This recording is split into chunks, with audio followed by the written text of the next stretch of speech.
muito boa noite a você que está ligado aqui no nosso podcast Uma Taça de Prosa para você. Seja bem-vindo. Eu sou Jonatas Caetano, apresentador deste programa. Fique conosco, nós estamos começando o programa de hoje, nossa segunda semana, segunda edição. E hoje nós vamos falar, como você já viu aqui no título, um pouquinho também sobre os vinhos e sobre a uva Cabernet Sauvignon. Mas você fica aí que daqui a pouco o nosso especialista Anderson Souza vai falar aqui sobre esse assunto. Mas primeiramente, Anderson, boa noite mais uma vez. Seja bem-vindo ao nosso podcast Uma Taça de Prosa deste sábado. Boa noite, Jonatas. Boa noite a todos vocês que estão nos ouvindo. E é um prazer, como sempre, estar aqui e poder falar um pouco mais sobre vinho, levar a informação do vinho para todos vocês. Legal, e nós agradecemos a todos aqueles que nos acompanharam na semana passada, agradecer ao carinho da audiência, você que nos assistiu, você que nos ouviu também através das plataformas, você nos acompanha todos os sábados através do YouTube, né? E também você pode nos ouvir através do Spotify e do Deezer, acompanhando também o mesmo assunto que é falado aqui semanalmente. Anderson, vamos começando falando sobre uvas, né? Sobre vinhos. Isso aí. O pessoal conhece muito, nós vimos aqui no Uber agora há pouco aqui para a nossa gravação, e interessante aquilo que nós falamos semana passada. O conhecimento que as pessoas têm muitas vezes de vinho é somente Cabernet Sauvignon. É isso aí. Porque a primeira coisa que quando você pergunta a pessoa de vinhos, ela fala do Cabernet Sauvignon. Essa é uma pergunta que é frequente dentro desse universo, principalmente para quem está começando. E uma coisa importante, Cabernet Sauvignon é considerada a rainha das uvas tintas, né? É a uva mais difundida no mundo, tem aproximadamente 340 mil hectares plantada em todo o mundo. Isso se deve à fácil adaptação que essa variedade tem a vários tipos de solo, de climas, né, dos terroirs, dos microclimas, enfim, é uma uva que se adapta muito bem. Então, geralmente os produtores gostam de plantar porque ela é uma uva certeira, né? Então, você planta, geralmente ela é uma uva que se desenvolve bem, ela não te decepciona. Claro que cada local, cada região, cada clima, cada solo, enfim, esse terroir todo aí produz vinhos diferentes em volta do mundo todo, mas ela é considerada a rainha das uvas e por isso, por ser muito difundida, ser muito plantada, né? Você tem muitos vinhos à base de Cabernet Sauvignon e varietais de Cabernet Sauvignon, que por isso as pessoas acabam se identificando com o nome, é um nome mais fácil, né? Até teve um ouvinte que falou, nossa, adorei o nome da uva, ela soa muito bem, né? Bonitinho, bacana. É um nome bacana, é meio difícil, né? E é bacana a gente dizer isso, tem muita gente que chama de Cabernet Sauvignon, não, é Cabernet Sauvignon, e é um nome francês, né? Essa é uma uva originária da região do Giron, que é um grande rio que tem na França, e ela é especificamente da localização de Bordeaux, que é um grande produtor de vinhos mundial, de vinhos de qualidade. E devido a isso também a Cabernet Sauvignon foi muito difundida. O nome dela sempre foi muito conhecido como qualidade. Então isso ajudou a se vender o nome da uva, né? Então, é uma uva, e isso é uma curiosidade. A gente falou um pouco de história aqui no episódio passado, e é bacana dizer isso, né? Nós falamos aí de 8 mil anos, né? E olha que curioso, gente, como o mundo do vinho é dinâmico, e eu acho que é importante falar isso aqui, Jonatas. Semana passada, no sábado passado, a gente falou que, historicamente, o evento científico comprovado mais antigo do mundo do vinho datava de 8 mil anos atrás.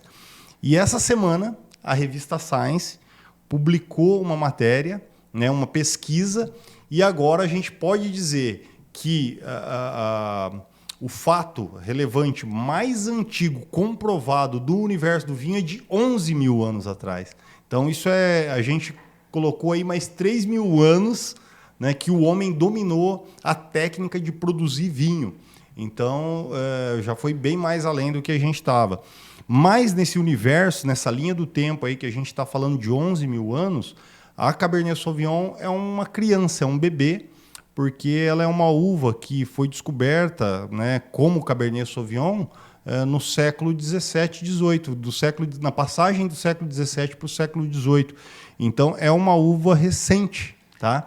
E olha que curiosidade, ela é uma uva originária de um cruzamento natural em campo, que a gente fala, né? Existiam duas variedades que eram mais antigas, plantadas próximas, elas tiveram um cruzamento natural, as plantas cruzaram e deu origem à Cabernet Sauvignon.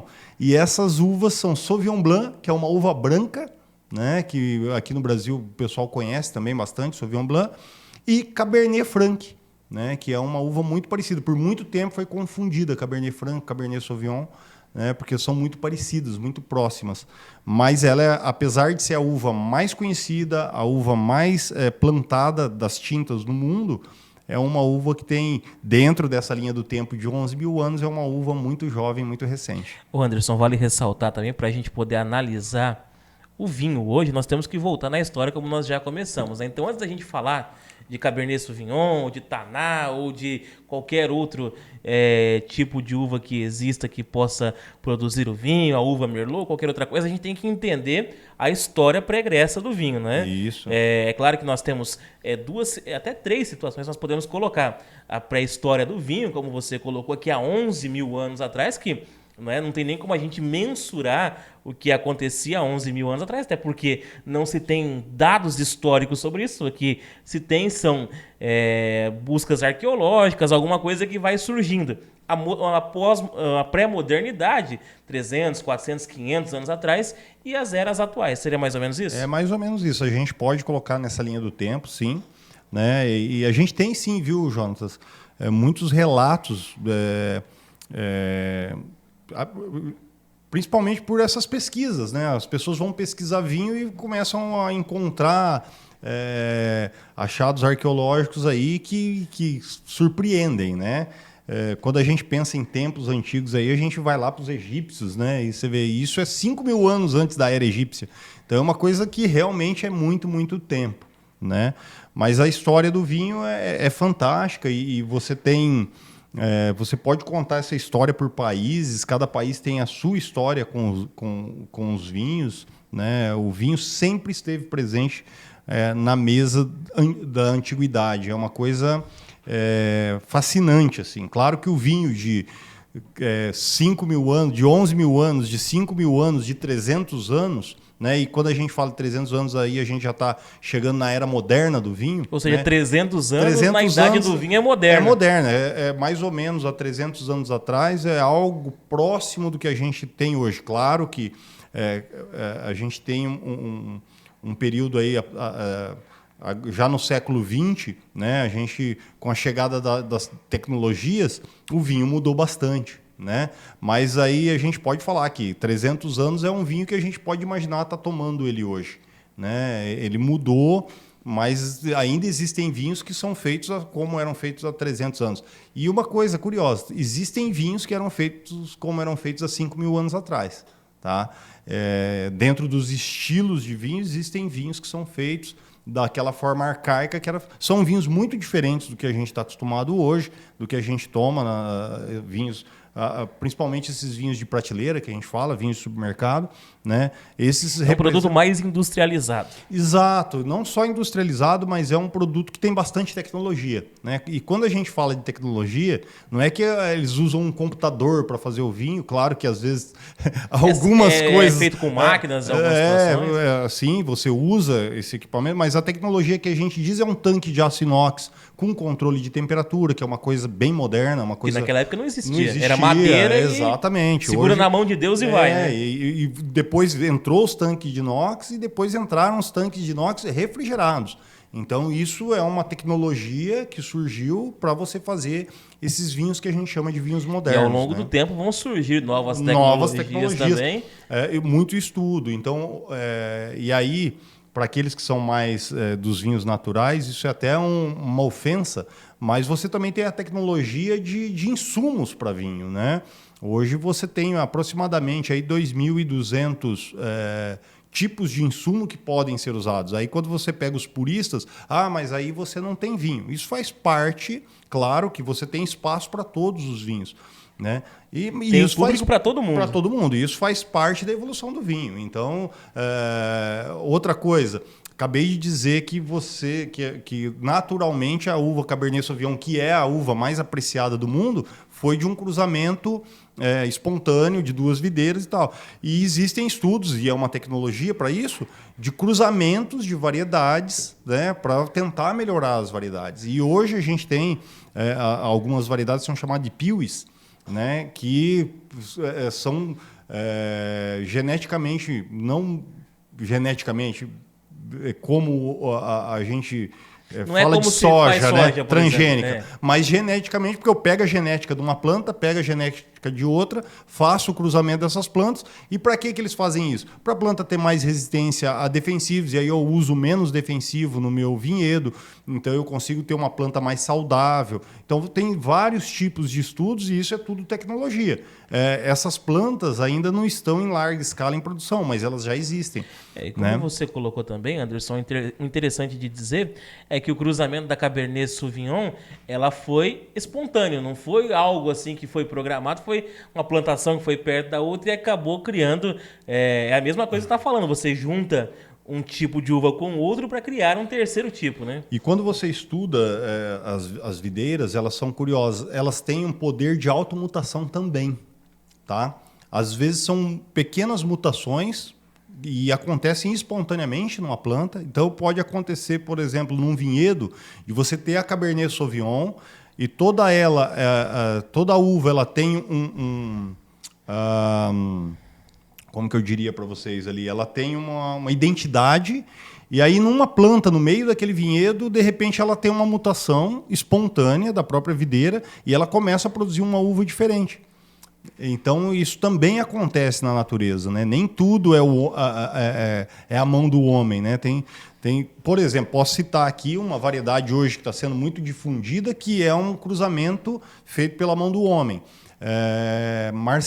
Marcelin é uma uva que ela foi gerada pelo cruzamento de Cabernet Sauvignon com Grenache. Então ele já pegou uma uva que passou por uma mutação, e ele fez um cruzamento dessa uva, que é a Cabernet Sauvignon, com uma Grenache, e saiu uma uva chamada Marcelin. Então saiu um quarto tipo de uva. Exatamente. Nessa mistura então, toda. E para que tudo isso? Justamente para buscar qualidade em vinho, melhor qualidade dos vinhos, às vezes também facilidade na condução desse vinhedo, usar menos defensivos agrícolas, né? Acho que a gente está vivendo um momento aí que isso é muito falado, produzir de uma forma mais sustentável, e as formas que os cientistas acham, todas elas são válidas, né?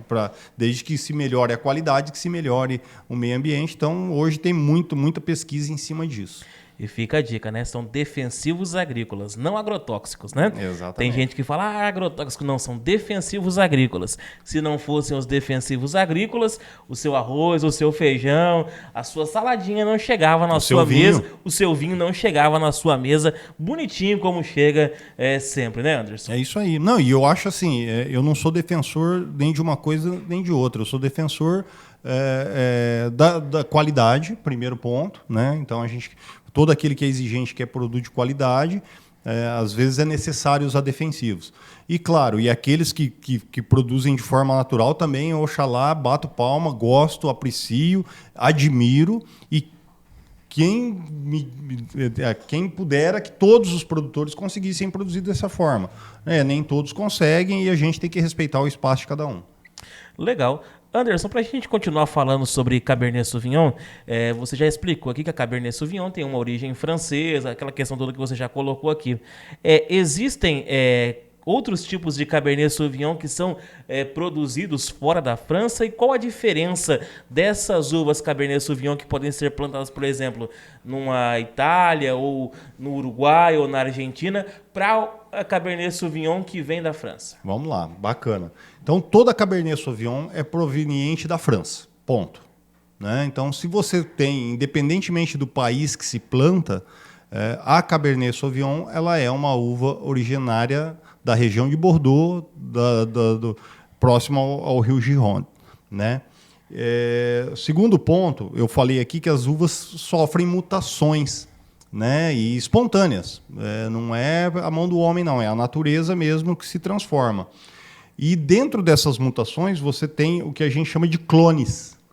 Então eu tenho vários clones de Cabernet Sauvignon e cada clone vai me originar um vinho diferente, mesmo ele sendo Cabernet Sauvignon. Para ajudar nessa mistura, né, nesse caldeirão de mistura aí, cada local que eu plantar a minha Cabernet Sauvignon, eu vou ter um vinho diferente. E cada ser humano que manipular, que manusear essa uva, vai fazer um vinho diferente. Né? Eu falei aqui também a semana passada, o grande lance do vinho é esse, a diversidade infinita que ele pode trazer. Então, raríssimas vezes você vai encontrar um vinho que seja igual, mesmo sendo um vinho produzido pelo mesmo produtor da mesma forma. Por quê? Um dia de chuva, ou um dia de sol, ou um dia de calor, ou um dia de frio a mais, vai fazer toda a diferença nessa uva e já vai me dar um vinho diferente. Às vezes até a mesma uva, na mesma cidade, porém plantada em um ponto diferente, ela vai gerar um produto diferente. Eu vou te dizer, não precisa ir tão longe. Dentro do mesmo vinhedo, né? E é bacana quando a gente tem essa experiência e é gostoso levar isso para as pessoas entenderem melhor. Dentro do mesmo vinhedo tem vinícolas que tiram 3 vinhos diferentes. Por quê? Eles selecionam as uvas dentro do próprio vinhedo. Então vamos supor lá que o cara tem uma área de 1.000 metros, estou chutando aqui, tá?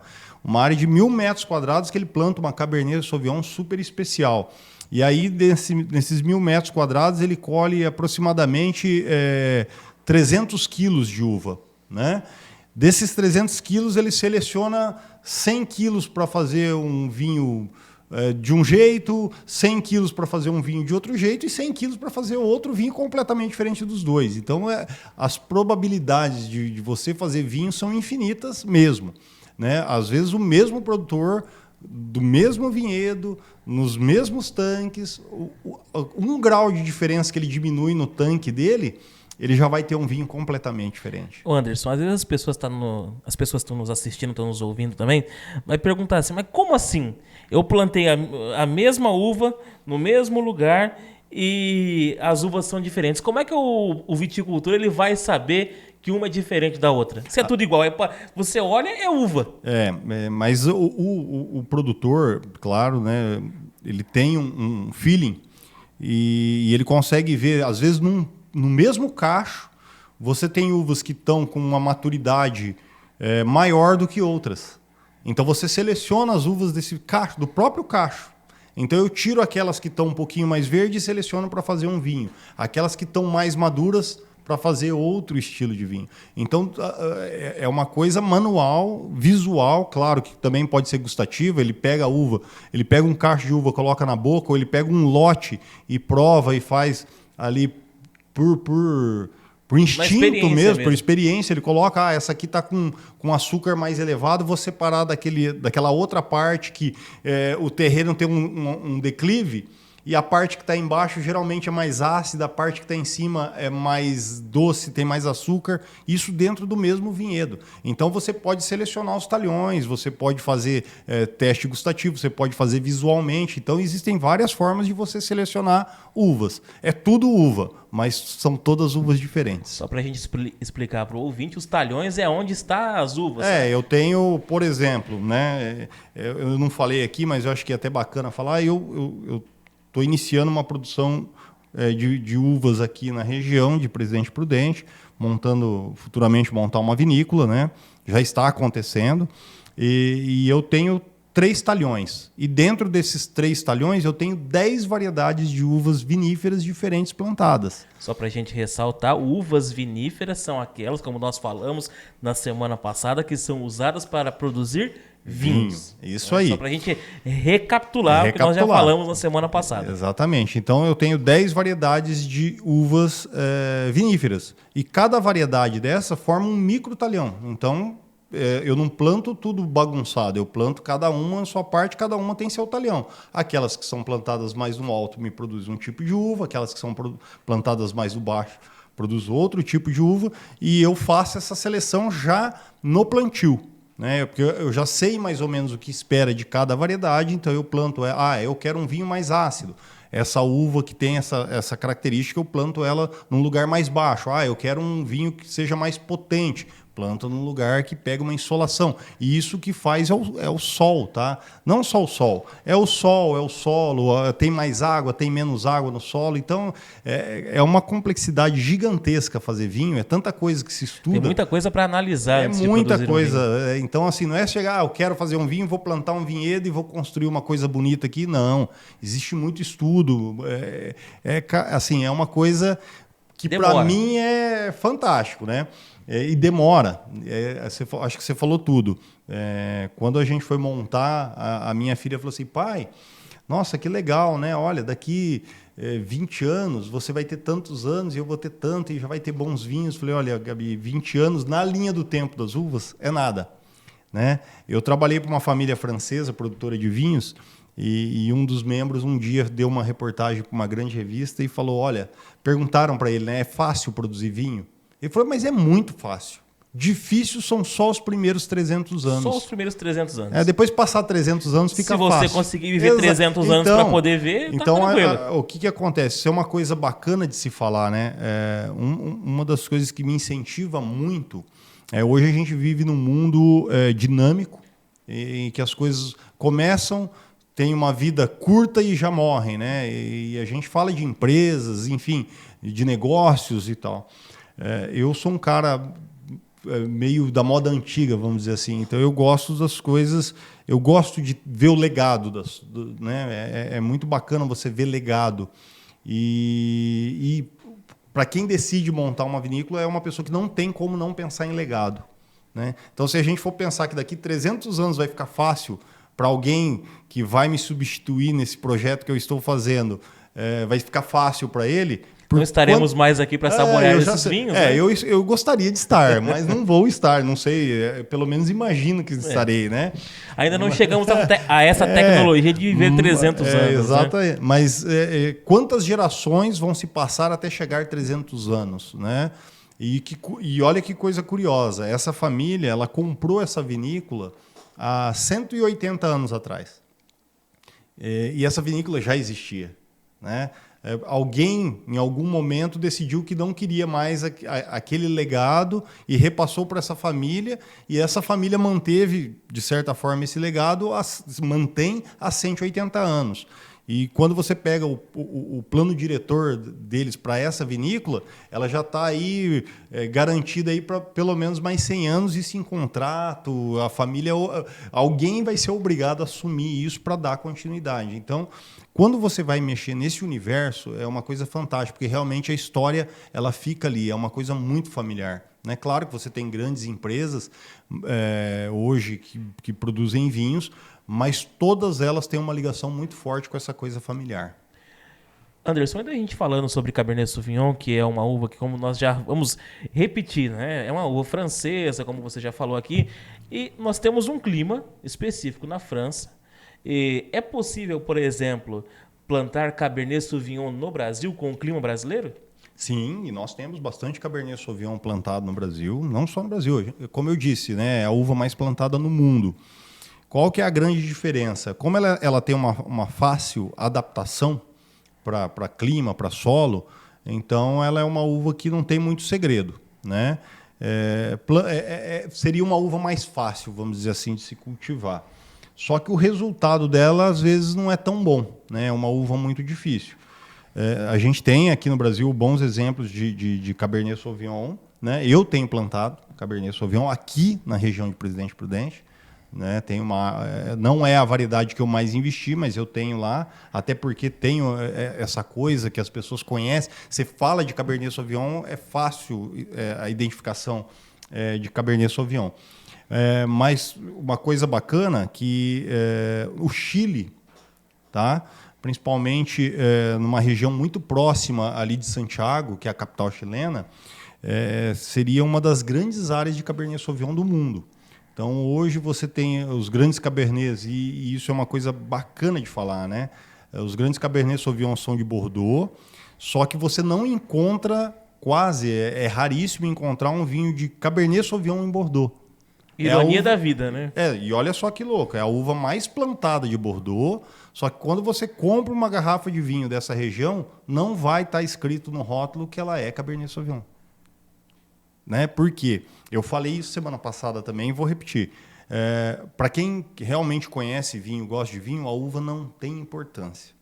Né? Claro que ela é relevante, mas ela não é... O importante é o conteúdo. O importante é o conteúdo, o importante é o vinho. E lá, nessa região, o que eles são mestres em fazer é produzir um excelente Cabernet Sauvignon e pegar um pouco de uma outra uva, que pode ser uma Merlot, que pode ser uma Malbec, e misturar esses vinhos, fazer um blend, uma assemblagem, um corte. Então ele mistura e ele faz um grande vinho. Ele pega o que a Cabernet Sauvignon tem de melhor, pega o que a outra uva tem de melhor, faz a proporção que cada um tem o seu, e aí isso, né, se já era possibilidades infinitas fazer vinho de Cabernet Sauvignon, quando eu misturo com uma outra uva, essa probabilidade se multiplica por 1000, porque qualquer diferença que eu colocar na porcentagem da minha mistura já vai dar um vinho diferente, né? Então, eles são mestres, a região de Bordeaux é mestre em fazer isso, então eles fazem esse blend e geralmente eles vêm como vinho de Bordeaux. Né? É um tipo totalmente diferente. Só para vocês terem uma ideia, existe uma classificação, e aí a gente volta na história e é bacana. Né? É tudo cíclico a história que nós estamos contando, né? Na era napoleônica, né, os vinhos já estavam bem afamados, principalmente os vinhos da região de Bordeaux. E Bordeaux tem muita história, viu? Bordeaux tem uma história de casamento que uniu a França com a Inglaterra. Vamos para a França, né? Ela uniu a França com a Inglaterra. Mas, voltando a falar de Bordeaux especificamente, e de Cabernet Sauvignon, e de qualidade, na era napoleônica, Napoleão mandou que aos especialistas em vinhos, que já existiam, que analisassem os vinhos de toda a região e classificassem esses vinhos por qualidade, qualitativamente. Né? E em 1755 saiu essa avaliação. Então eles classificaram em várias categorias os vinhos de Bordeaux. E aí tem 4 vinhos, né? Hoje são 5, mas na classificação original de 1755 foram apenas 4, que todos eles eram vinhos à base de Cabernet Sauvignon, e foram classificados como a maior chancela de classificação que teria. Então se tornaram 4 ícones, né? Esses 4 rótulos, e essa classificação se mantém até hoje. Só para você ter uma ideia. E só tem os 4. Nenhum outro que ficou em segundo, na segunda classificação conseguiu galgar essa posição. Em 1973, um vinhedo conseguiu judicialmente, eu tenho que dizer aqui, justamente, porque ele está no mesmo nível dos outros 4, um 5º vinho foi inserido nessa lista. Né? Mas isso quase 100 anos depois. E com uma boa briga. E com uma boa briga judicial, mas esse vinho foi alçado à Premier Grand Cru Classé, né? E é um vinho da mesma família que eu já trabalhei, chamado Mouton Rothschild. Ô Anderson, para a gente colocar, como é feita a escolha das uvas que são mescladas com a Cabernet Sauvignon para que possa fazer esse vinho Bordeaux? Isso vai de cada produtor.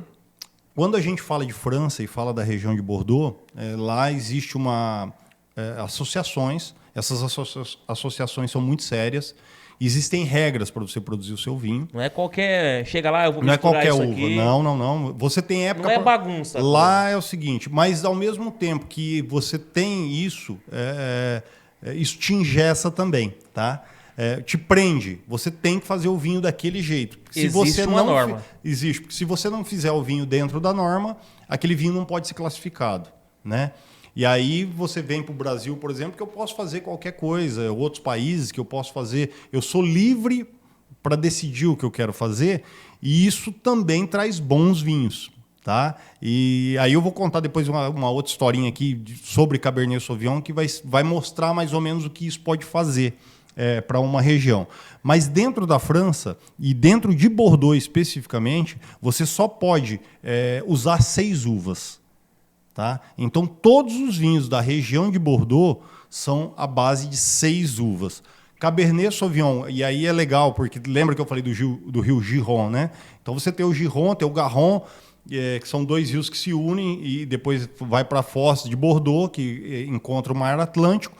E aí você tem a margem desses vinhos. Então você tem a margem esquerda do rio e você tem a margem direita do rio. A margem esquerda do rio são vinhos à base de Cabernet Sauvignon. E a margem direita do rio são vinhos à base de Merlot. Mas a Cabernet Sauvignon também está presente, tanto de um lado quanto do outro. Porém, são solos diferentes, e isso nós estamos falando de um rio que está dividindo. Mas são solos tão diferentes que a Cabernet Sauvignon se adapta melhor à margem esquerda e a Merlot se adapta melhor à margem direita.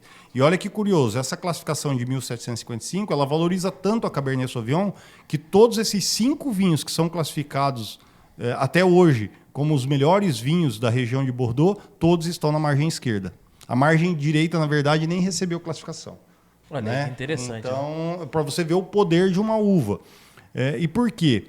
Porque ela gera vinhos que têm boa complexidade, né? Grande complexidade, grande potencial de guarda, gera vinhos que têm bastante tanino, bastante acidez, são vinhos muito aromáticos, né? E isso, quando você tem a junção de acidez, tanino, complexidade aromática, você consegue produzir vinhos muito longevos.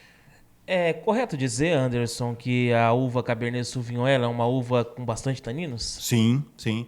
Não é a uva mais tânica, você tem uvas... Vamos explicar mais uma vez aqui, que é tanino, né? Que são taninos, né? Que nós aqui sabemos, a nossa equipe... Momento cultural, momento vamos cultural. lá. Não, e esse é o nosso objetivo, né? O nosso objetivo é fazer com que os nossos ouvintes, os nossos telespectadores, entendam realmente o que é vinho. E aí, quando o Anderson vem aqui e fala tanino, Anderson, mas o que é tanino? Quase que eu falo um palavrão aqui.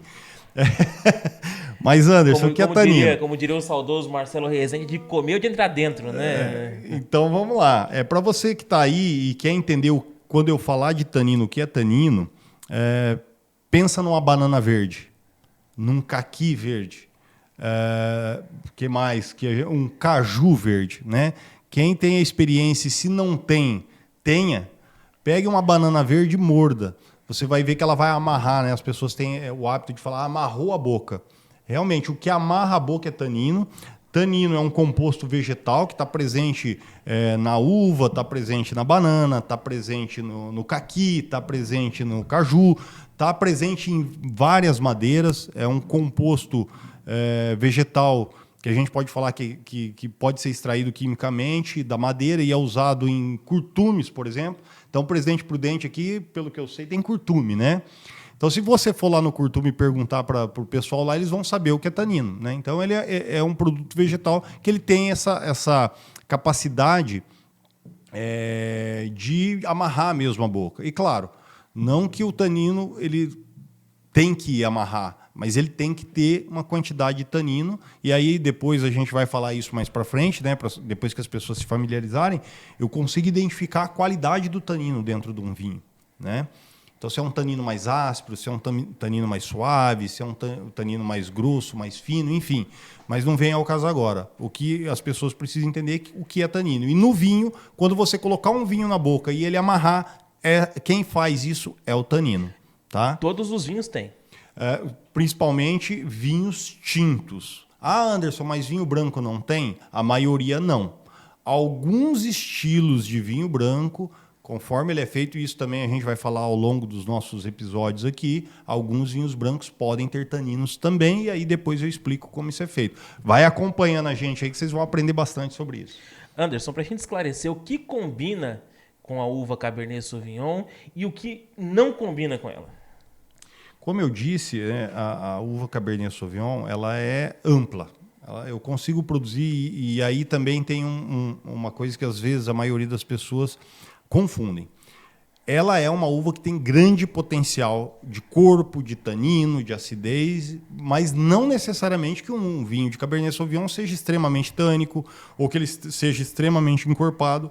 Tudo vai depender aonde essa uva é produzida e como o produtor vai trabalhar essa uva para transformar ela em vinho. Eu posso ter Cabernet Sauvignon mais leve e posso ter um Cabernet Sauvignon super encorpado.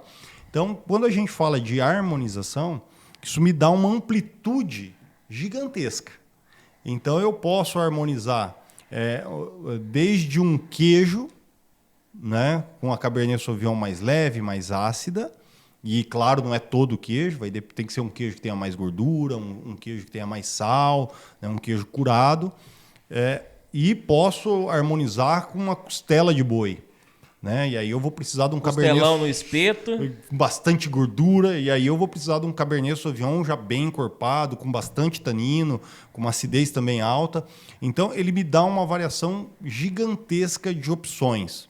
Mas claro, para não confundir a cabeça das pessoas, a gente vai fazer uma harmonização que a gente fala de clássica, a harmonização que seria compatível, mais fácil das pessoas imaginarem, porque a harmonização também está muito ligada ao que você conhece de gastronomia. Né? Não adianta eu chegar aqui e sugerir um prato ultra complexo. Um ceviche. O ceviche ainda não é tão complexo, mas, por exemplo, para mim é. Um coq au vin, ó, para quem não sabe, vai aqui. Eu gastei o francês agora no coq au vin. Coq au vin, traduzindo para o nosso idioma, galo velho cozido, tá? Ao vinho. Então é mais ou menos isso, mas é um prato muito complexo, porque realmente tem que ser um galo velho, não adianta ser um frango. É um prato que se faz com uma ave já daquela, sabe, que você precisa de bastante tempo para fazer. Gastar um botijão de gás, mais ou menos, para cozinhar o galo. Aquele galo que já criou dente, caiu os dentes, né? Literalmente cozinhar o galo. Né? Cozinhar o galo. E, claro, isso com vinho, e isso traz muita complexidade para o prato. Né? A gente está brincando aqui, fazendo isso de uma forma de brincadeira, mas quando se come esse prato, realmente é um prato que tem uma complexidade muito grande. E aí você precisa de um Cabernet Sauvignon que tem essa complexidade. Né? Vai muito bem com cordeiro o Cabernet Sauvignon. Então é um vinho que ele se estende. Né? E, claro, com um prato errado também, por exemplo, um queijo brie não dá certo, um queijo camembert não dá certo, um queijo gorgonzola não vai dar certo, porque são queijos moles, né, ou semiduros, mas que não têm apuração, são queijos que se formam em 15, 20, 30 dias.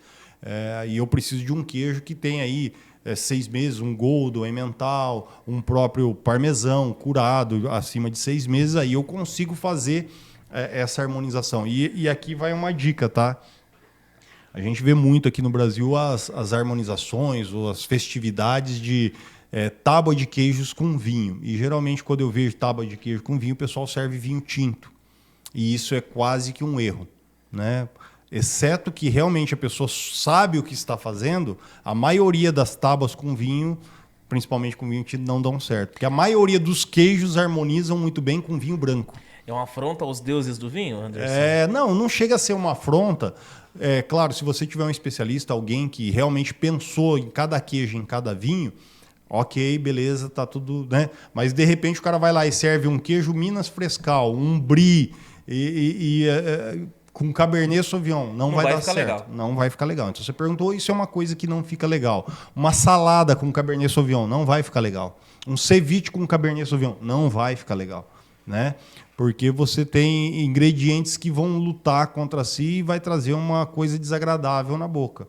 Né? E o que a gente quer, não. O que a gente quer é que esses elementos, tanto do vinho quanto do prato, se unam e tragam essa complexidade, aumentem essa complexidade em boca. Né?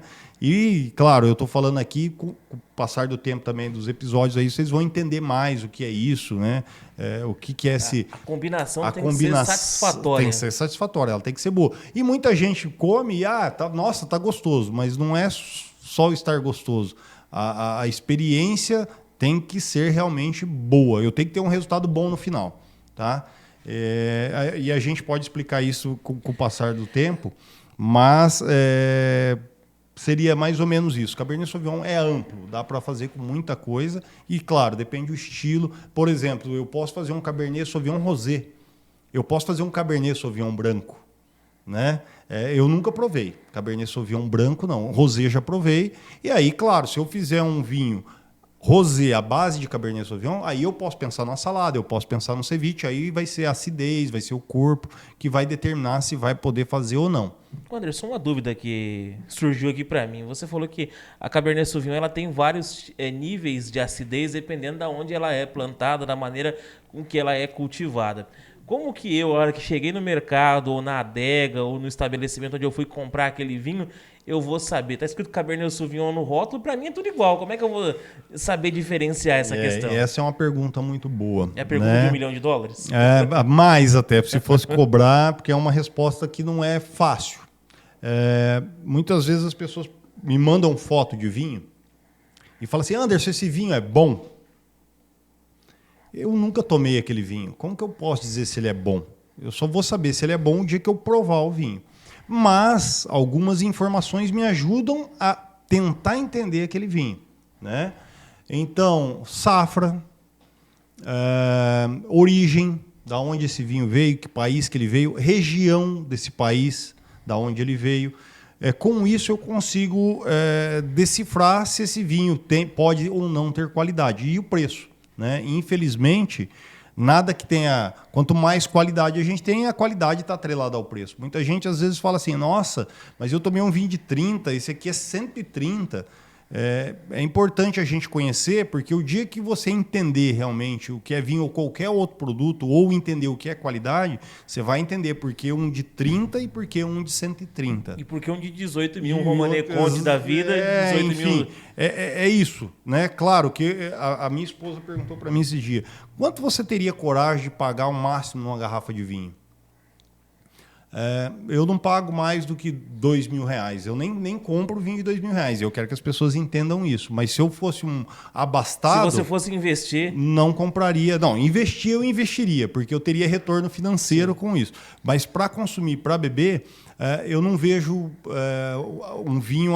Eu consigo comprar um vinho de R$2.000 que tem a mesma qualidade de um vinho de 18, de 40, de R$100.000. Existem no mercado muitos vinhos. Então eu estipulei um valor que até R$2.000 seria, eu pagaria por qualidade. Seria justo. Claro, dependendo do vinho, porque tem alguns vinhos aí que já chegaram nesse valor que não valem. Né? E isso eu gosto também de falar bastante para as pessoas. Então, assim, o que eu sugiro como que eu descubro se o vinho é bom? Compra, abre e prova. E depois tenta buscar rótulos diferentes. Eu vejo muita gente que está preso a rótulo. Então o cara fala assim, eu só tomo vinho de tal marca, de tal uva. Toda semana o cara toma esse vinho. Cara, esse cara não sabe nada. Ele só sabe daquele vinho. Ele não aprende nada. Ele não consegue entender diferença de vinho, de qualidade, porque ele só prova aquilo. E quando eu falo de provar, coisas... Eu, Anderson, quando eu vou no supermercado e acho o vinho na promoção barato, esses dias eu comprei um vinho de R$15,99. E vou ser sincero. Era bom. Valia mais do que os R$15,99. Né? Não valia 100? Não valia 100. Mas valia muito mais do que o R$15,99. E isso que é importante. Outra coisa que se cria nesse universo, principalmente pelos especialistas de vinho, é que o cara só quer te empurrar e só quer vender vinho bom e ele só quer falar de vinho bom, ele só quer falar que coisa de vinho caro. Cara, a maioria dos brasileiros, a realidade do povo brasileiro é tomar vinho de R$50. Então o que a gente tem que falar é de vinho de 50. Não adianta eu ficar falando aqui nesse podcast de vinhos de 5 mil, 10 mil. Olha, que eu tomei um vinho espetacular. Cara, isso é uma experiência minha. Eu preciso pensar nos outros. Então eu preciso que os outros tenham experiência. E vou ser mais profundo nisso aí. Tem muita gente que tem dinheiro e está gastando, está jogando dinheiro fora. Porque o cara não entende bulufa de vinho e aí, porque ele tem dinheiro, ele fica tomando vinho de R$1.000 e está jogando dinheiro fora. E ele acha que ele está abafando. E eu vou ser sincero, eu desafiaria esse cara, ele abre o vinho dele de 1.000 e eu vou abrir 3 vinhos de 130 e R$100 e ele vai achar que esse vinho é melhor que aquele se ele não vê o rótulo. Porque as pessoas estão acostumadas, vinho no Brasil, infelizmente, já falei isso aqui também, é um produto consumido por status, se tornou artigo de luxo, e aí as pessoas, quanto mais se mostrarem, mais bacanas elas são, porque elas tomam um vinho caro. Então isso acontecia muito em restaurante, de cliente chegar lá e falar assim, qual que é o vinho mais caro que você tem na carta? Cara, qual que é a experiência que esse cara quer ter, entendeu? O que ele quer aprender? O que ele quer levar? Ele está querendo só se exibir para pagar o mais caro. Ele quer colocar o rótulo para todos os vizinhos de mesa ver que ele está tomando aquele vinho e os outros caras saberem que aquele vinho custa tanto. Então não é esse o objetivo. O objetivo é conhecer. Eu gosto de usar uma coisa que eu ensino meus alunos, é o seguinte, quando você for tomar vinho, seja ele vinho de R$30, seja ele vinho do valor que você puder comprar. Cara, não transforma aquilo só, não, abrir a garrafa, colocar na taça e beber. Transforma aquilo numa coisa bacana, numa viagem. Eu costumo dizer assim, viaja com o vinho. Pô, eu não tenho dinheiro para ir para a Argentina. Cara, toma vinho que você conhece a Argentina inteira. Ah, eu não tenho grana para ir para a França. Comece a tomar vinho francês, você vai conhecer a França de ponta a ponta. Mas como que você vai fazer isso? A hora que você for tomar aquele vinho, vai lá e pesquisa o rótulo. Vê a origem dele, de que lugar que ele saiu, qual que é a região, qual que é o clima naquele lugar. Veja fotos daquele lugar. Se insira naquele ambiente. E você vai entender o que aquele vinho te traz. Não é simplesmente abrir uma garrafa, virar dentro da taça, beber... Não, ou tomar no bico mesmo, né? Então, assim, é mais, né? Mas e pode também. Também eu não sou aquele cara que acha que nada pode ou tudo pode. Eu acho que tem um meio termo. Exatamente. Tem momentos que você pode fazer isso, né? E tem momentos que não. Tem momentos que exige ali toda aquela aquela ambientação, até para proporcionar uma experiência diferente, né? Semana passada eu falei aqui sobre aquela pomposidade que o vinho traz, de aromas, e geralmente o cara até entona a voz para falar do vinho e girar uma taça, desde que as pessoas saibam por que eu giro a taça, desde que as pessoas saibam cada movimento que eu faço numa mesa para te servir um vinho, desde a própria taça, do prato, enfim, tudo isso é importante. Mas as pessoas têm que saber, porque senão eu fico lá como o bambambam, girando uma taça, andando para lá e para cá e falando dos aromas, das flores, da primavera. Cara, e não é isso. Entendeu? O negócio é realmente levar conhecimento para que as pessoas entendam e levar isso da forma mais simples possível. Né? Eu já falei aqui, não é porque eu entendo mais que eu sou bambambam. Cara, eu só vou ser bambambam o dia que todas as pessoas que me rodeiam e têm interesse em aprender isso, aprendam. E eu acho que aí sim eu cumpro o meu objetivo de sommelier. E mais uma vez, né? Aquele cara que pega a taça e gira e olha e não sei o quê. Só para se exibir, você não está sendo um especialista. Você está sendo um babaca. Né? Você está sendo um cara chato. Enochato. Um enochato. Né? Então, tem todo um porquê de girar a taça, sim, né? Sim, nada não é boniteza, né? Não. Então, isso é uma das coisas. Eu vejo que muita gente faz isso e não sabe por que está fazendo. Faz porque viu alguém fazer e acha bonito e tal, né? E é bacana, mas tem alguém que vai falar assim, então fala, Anderson, por que gira a taça? Falo, né? Você gira a taça para que o vinho entre em contato maior com o oxigênio. E aí entra mais uma vez a parada da química. O oxigênio ele tem poder de quebrar as moléculas que estão nesse vinho de aroma. Ele quebrando essas moléculas, esse aroma evapora mais fácil. Você tem uma quantidade, uma intensidade de aroma maior. Por isso que eu giro a taça, oxigeno meu vinho, levo ele no nariz e sinto os aromas, porque eles vão estar mais abundantes. E é só para isso que eu giro a taça. E eu não preciso ficar... Se é um grande vinho, e aí olha lá, né? Se é um vinho simples, eu faço isso no início, rapidinho, cheirei, o vinho tá legal, tá bacana, tem qualidade.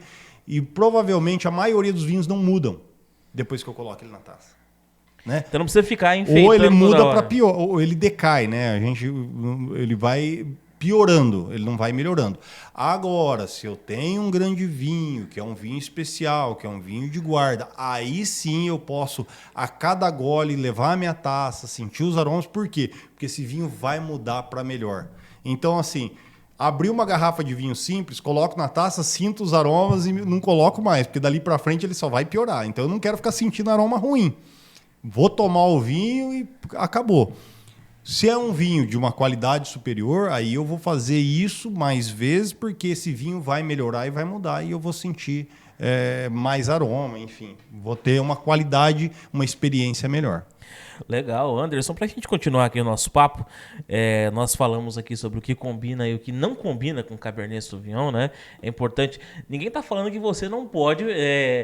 Porque eu tenho um vinho Cabernet Sauvignon, vou fazer uma salada Caesar aqui, eu vou abrir, não vai ficar. É problema seu, né? Vinho é seu, salada é sua e o mais importante, a boca é sua e o nariz é seu. Faz o que você quiser, né? Faz o que você quiser. A gente está dando uma dica daquilo que fica mais agradável dentro daquele momento, né, Anderson? Exatamente. E é uma coisa que vai depender muito da experiência das pessoas. Eu posso dar uma dica para as pessoas, como eu fiz semana passada. Vai lá, abre uma pizza, abre um vinho que harmoniza bem. Então, um vinho mais ácido, uma Sangiovese que não tem tanto corpo, vai dar certo com a pizza, principalmente por causa da massa e do molho. Né? Não vamos pensar muito no recheio. É claro que se tiver lá muita coisa, isso vai me trazer problema. Mas, por exemplo, Cabernet Sauvignon, prato legal. Cabernet, pega um Cabernet, vou pegar aí um que tenha nas prateleiras, um Cabernet Sauvignon chileno reserva, tá? É um vinho que tem médio corpo, tem uma acidez equilibrada, é um vinho que o tanino também é bem redondinho, passou por uma madeira. Uma carne pode ser uma carne assada, só que daí não pode ser muito gordurosa. Tem que ter gordura, mas não excessiva, então não pode ser uma costela. Uma alcatra, por exemplo? Uma alcatra, um contrafilé, seria bem bacana. Depois eu vou para um risoto. Eu preciso ter uma complexidade por causa desse vinho. Então vai lá, pega um cogumelo portobello, um arrozinho, risoto básico. Faz um risotinho com cogumelo portobello, vai lá e dá certo. Entendeu? Ah, quero fazer um cordeiro. Vai lá, faz um cordeiro assado, né? Um cordeiro jovem assado no forno ou na churrasqueira, vai dar certo, né? E aí, até hoje, eu falei uma coisa que a gente conversou nos bastidores, né? E eu lembrei, falei uma coisa que o Cabernet Sauvignon com sobremesa, né? Tem uma coisa que Cabernet dá muito certo, com chocolate, mas tem que ser chocolate amargo. E tem que ser acima de 60% de cacau. Por quê? Porque aí eu tenho baixo açúcar e aí um Cabernet Sauvignon nesse estilo aí de corpo médio, um pouquinho de madeira, ele vai dar certo com chocolate, né? O que mais que eu posso indicar? Queijos duros, parmesão, golden, emmental, que são queijos que têm um tempo de cura maior, né? São mais gordurosos, dão certo com Cabernet Sauvignon. Então, e experimentação, cara. Se você gosta de comer e gosta de beber, comprou o vinho, faça a experimentação. Se você tem poder, por exemplo, embutido vai muito bem Cabernet Sauvignon, né? Se eu pegar uma copa curada, se eu pegar um Ramon, né, um presunto cru, Cabernet Sauvignon também se encaixa muito bem, só que aí eu já preciso de um corpo maior, mais complexo. Enfim, então são infinitas tipos de prato que eu posso harmonizar com o Cabernet Sauvignon, porque são infinitos tipos de Cabernet Sauvignon, né? Então, tudo depende. E aí, Anderson, mas vamos lá. Quando eu falo de Bordeaux, eu falo de complexidade. Então, eu tenho Cabernet Sauvignon muito equilibrado e com alta complexidade, pratos mais complexos. Quando eu falo de América do Sul, Argentina, Chile, Uruguai, Brasil, eu estou falando de Cabernets mais ácidos, Cabernets de regiões mais frias. Então, eu vou precisar de pratos... Ele tem menos complexidade, mais fruta. Tem muita fruta, muita acidez. Então, eu posso trabalhar aí com pratos que são mais leves, né? Para Cabernets mais leves. Pego a África do Sul, tem Cabernets encorpados. Pego os Estados Unidos, Cabernet super encorpado, com baixa acidez, um tanino muito equilibrado, que é típico dos Estados Unidos isso. Muita madeira presente. Eu posso ir para carnes com defumação, sabe, molho barbecue, que também é muito tradicional deles. Posso para esse tipo de Cabernet Sauvignon. Vou viajar o mundo e vou lá para o outro lado e vou para Nova Zelândia. Eles têm Cabernet Sauvignon lá também. Lá já é um misto de tudo. A Austrália faz excelentes Cabernet Sauvignon. Então a gente tem Cabernet Sauvignon para cada tipo, para cada gosto e, cara, é infinito aí as variações que a gente pode harmonizar. Anderson, a gente já está caminhando para o final do nosso programa de hoje, né? Do nosso podcast de hoje, desse episódio. Uma questão para a gente finalizar aqui. Nós trazemos sempre aqui uma dica de harmonização. Hoje nós falamos sobre o Cabernet Sauvignon. Qual o prato, a dica de harmonização que você traz hoje aí com o Cabernet Sauvignon para a gente fechar este programa? Então vamos lá, pessoal. Vamos colocar a mão na massa. Vamos lá na nossa loja ou na rede de supermercado, enfim, aonde você compra o seu vinho. Você vai comprar um vinho de Cabernet Sauvignon, e aí vai depender do bolso de cada um. Mas eu sugiro aqui, vá lá e compre um vinho sul-americano, à base de Cabernet Sauvignon ou 100% Cabernet, varietal Cabernet Sauvignon. Reserva, de preferência, procura um vinho reserva ou gran reserva. Compra um corte de... fugiu, me ajuda. Que acabamos de falar aqui. Alcatra? Não, um contrafilé. Compra um contrafilé, não muito daqueles muito gordão, aqueles que tem uma capa de gordura média ali. E dá uma observada boa. Isso, né? Vai lá, sal, pimentinha do reino, pimenta branca, um pouquinho de pimenta de cheiro, moe isso, coloca, tempera a sua carne, 20 minutos de air fryer a temperatura de 180 graus. Abre seu vinho, vai lá, corta essa carne em cubinho e come como petisco, que você vai ver que a harmonização vai ser fantástica, vai ser uma delícia. Sem muito trabalho, sem muita sujeira, prático e gostoso. Legal, nós estamos caminhando aqui ao final deste programa de hoje. Nós voltamos no próximo sábado e você aguarde aí que no decorrer da semana nós vamos divulgar também no nosso Instagram. Você está vendo nosso Instagram aparecendo aqui no vídeo para você. Então você acompanha no decorrer dessa semana, porque nós vamos divulgar o tema da semana que vem. Aguarde aí o Anderson, que vai estar de volta na semana que vem, trazendo mais dicas para você. Muita coisa bacana tem pra gente falar aqui ainda, né, Anderson? Como eu disse, é um universo gigantesco, infinito, né? E eu espero que vocês nos acompanhem, que vocês curtam o nosso conteúdo, aproveitem, utilizem e estejam sempre com a gente aqui, porque muita informação ainda tem por vir. Anderson, muito obrigado mais uma vez pela sua participação aqui conosco e até semana que vem. Até semana que vem. A você que nos acompanhou aqui até agora, eu quero agradecer ao carinho da sua audiência. Muito obrigado, viu? Mas de coração mesmo, muito obrigado por estar aqui conosco, você que nos assistiu, você que nos ouviu. E eu convido você também a compartilhar este vídeo, a compartilhar este áudio, né, para você que nos ouve através das plataformas do Spotify e do Deezer, com outras pessoas para que possam também adquirir esse conhecimento. E na semana que vem a gente está de volta com mais assuntos bacanas para você e eu quero te agradecer. Você que esteve até aqui, você que dedicou esse tempo a nos ouvir e nos assistir também, muito obrigado. Deixo para você então a frase do meu saudoso amigo Walter Rabelo, que hoje mora no céu. Queridos amigos, creia no Deus que criou o homem e não no Deus que o homem criou. Até o próximo programa, se Deus quiser, tomara que Ele queira. Tchau, fiquem todos com Deus e até sábado que vem.